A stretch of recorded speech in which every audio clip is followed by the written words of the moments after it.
नेपाल जेबेठाରୁ ବାଲେନ୍ ଶାହ ପ୍ରଧାନମନ୍ତ୍ରୀ ଦାୟିତ୍ୱ ନେଲେଣି ସବୁବେଳେ ନୂଆ ନୂଆ ଜିନିଷ ସାମ୍ନାକୁ ଆସୁଛି ଏବଂ ସେ କହିଲା ଭଳିଆ ଚୌକା ଛକା ମାରି ଚାଲିଛନ୍ତି।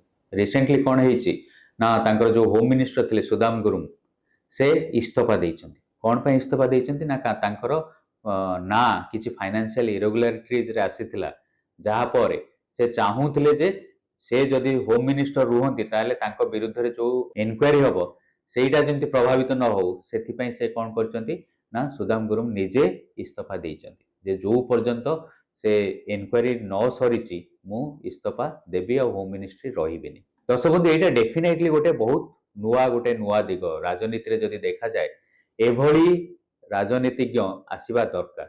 ମାତ୍ର କେତେ ଦିନ ଆଗକୁ ଚାଲି ପାରୁଛି ସେଟା କେବଳ ସମୟ କହିବ।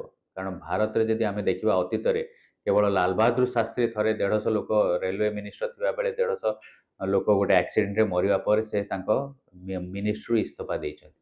ତାପରେ ଆମେ କୌଣସି ମିନିଷ୍ଟରଙ୍କୁ ସୋ ମୋଟୋ ଇସ୍ତଫା ଦେବା ଆ ଭିତରେ ଆମେ ଦେଖିନେ। ଯେହେତୁ ଗୋଟେ ଆନ୍ଦୋଳନରୁ ଏ ବାଲେନ୍ ଶାହ ପ୍ରଧାନମନ୍ତ୍ରୀ ହେଇଛନ୍ତି ଏବଂ ସୁଦାମ ଗୁରୁଙ୍ଗ ଆସିଛନ୍ତି ତାଙ୍କ ମିନିଷ୍ଟ୍ରି ଶପଥ ନେଇଛନ୍ତି।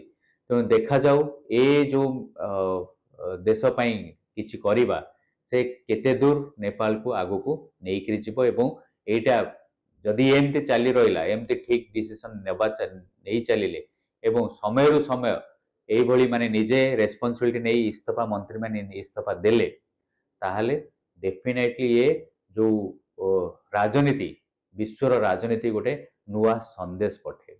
ଦର୍ଶକ ବନ୍ଧୁ, ଆପଣମାନଙ୍କ ମତାମତ କ'ଣ ନିଶ୍ଚୟ ଜଣାଇବେ।